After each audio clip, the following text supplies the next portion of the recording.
காம வெறி பிடித்த விஜய். ஸோ இந்த ஹேஷ்டேக் வந்து செம ட்ரெண்டிங்காக போய்கிட்டு இருக்கு ட்விட்டரில். இதுக்கு என்ன காரணம், இதை பற்றி நம்ம எதுக்கு பேசுகிறோம் அப்படிங்கிறதெல்லாம் இந்த வீடியோவில் ஷார்ட் அண்ட் ஸ்வீட்டாக பேச போகிறோம். கடைசி வரை கேட்டுட்டு கமெண்ட் பண்ணுறோம் மட்டும் கமெண்ட் பண்ணுங்கள். அது சொல்லிட்டு ஆரம்பிக்கிறேன். ஆல்ரெடி நம்ம சேனலில் ஒரு வீடியோ போட்டிருப்பேன். அது காலையில் போடணும்னு நினச்சேன், ஆனால் போட வேணாம் விட்டுடலாம்னு சொல்லி விட்டுட்டேன். ஆனால் ஈவினிங் பார்த்தீங்கன்னா அந்த விஜய் ரசிகர் செய்த ஒரு கேவலமான ஒரு செயல் ரஜினிகாந்த் அவர்களை பற்றி, அதில் நமக்கு வந்து போட்டே ஆகணும்னு தோண்டி தான் போட்டேன். இப்போ அது தொடர்ச்சியாக 2வது வீடியோ. ரம்பா அவர்கள் வந்து அருணாச்சலம் ஷூட்டிங்கில் நடந்த ஒரு விஷயத்தை வந்து சொன்னாங்க. அது வந்து ரஜினிகாந்த் அவர்கள் காமெடி செஞ்சார். அதாவது ஒன்றுமே கிடையாதுங்க. ஷூட்டிங் அப்போ வந்து லைட் ஆஃப் ஆன அப்புறம் வந்து யாரோ வந்து ரம்பா அவர்களுடைய முதுகில் தட்டியிருக்காங்க. அது யாருன்னு சொல்லிட்டு ரஜினிகாந்த் அவர்களை விசாரிச்சாரு. கடைசியில் ரஜினிகாந்த் அவர்கள் தான் முதுகலை தட்டினாருங்கிற ஒரு இன்சிடென்ட்டை சொல்லி ரஜினி சார் இந்த மாதிரிலாம் ஃபன் பண்ணுவாருன்னு சொல்லி சிரிக்கிறாங்க. இந்த விஷயத்த விஜய் ஃபேன்ஸ், கேடுகட்ட எச்ச பயல்களான விஜய் ஃபேன்ஸ் வந்து ரம்பா அவர்களுடைய பின்னாடி தட்டிட்டாரு ரஜினிகாந்த் அவர்கள் அப்படின்னு சொல்லிட்டு ஒரு பொய்யான ஒரு விஷயத்த வந்து ஆரம்பித்து ரஜினிகாந்த் அவர்களை பற்றி இல்லாத பொல்லாத ஃபுல்லாகவே பொய்ங்க. ஒன்று கூட உண்மை கிடையாது. எல்லாமே பொய்யான விஷயங்களை இவங்களாவே ஒன்று வந்து மேக் பண்ணி, அதாவது ரொம்ப கேவலமான ஒரு ஹேஷ்டேக் ட்ரெண்ட் பண்ணிட்டு இருக்காங்க. ரம்பாவை பின்னாடி தட்டின அந்த மாதிரிலாம் சொல்லி.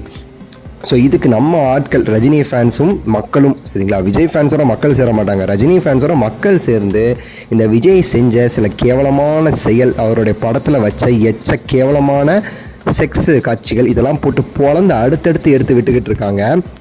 ஒன்றா நீங்கள் பார்ப்பீங்க. ஆக்சுவலாக இந்த விஜய் ஃபேன்ஸ் பேசுகிறதுக்கு 1% கூட வந்து தகுதி இல்லாதவனுங்க. ஏன்னா விஜய் செஞ்ச அவ்வளோ கேவலமான விஷயம் இருக்குது. ரஜினிகாந்த் அவர்கள் செய்யாத ஒரு விஷயத்த பொய்யா பரப்புற இந்த நாய்ங்க விஜய் அவர்கள் செஞ்ச விஷயத்தை பற்றி பேசவே மாட்டானுங்க. போக்கரியில் வந்து அசீன் வரும்போது அவங்க ஓடி வரும்போது ஏதோ துள்ளுதுங்கிற மாதிரி வந்து காமிச்சிக்கிட்டு பேட்டை கையில் வச்சு பால் அடிக்கிற மாதிரி ஒரு சீன் வச்சுருப்பார். இப்படி ஒரு கேவலமான ஒருத்தருக்கு வந்து ரசிகனாக இருக்கிற இவனுங்க இதை பற்றிலாம் பேசலாமா?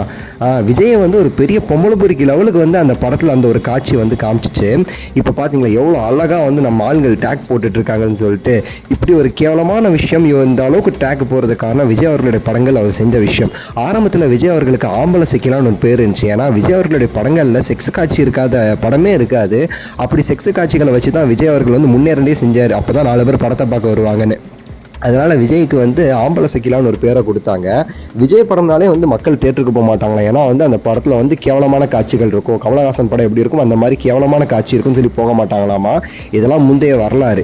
இப்போ மட்டும் திருந்தவா செஞ்சார் இல்லையே. இந்த ஜில்லா படத்தில் காஜல் அவர்களுடைய பின்னாடி அமுக்கிற மாதிரி கையை வைக்கிறது, போக்கரியில் அசீன் அவர்களுடைய பின்னாடி கை வைக்கிறது, இப்படியே வந்து பல படங்களில் ஹீரோயின்ஸோட பின்னாடி கையை வச்சுட்டு சுற்றுறது, அமுக்கிற மாதிரியே வந்து காமிச்சு சின்ன சின்ன பசங்களெல்லாம் அசிங்கமாக வந்து நினைக்க வைக்கிறதுக்குலாம் இந்த விஜய் அவர்கள் ஒரு காரணமாக இருந்திருக்காரு.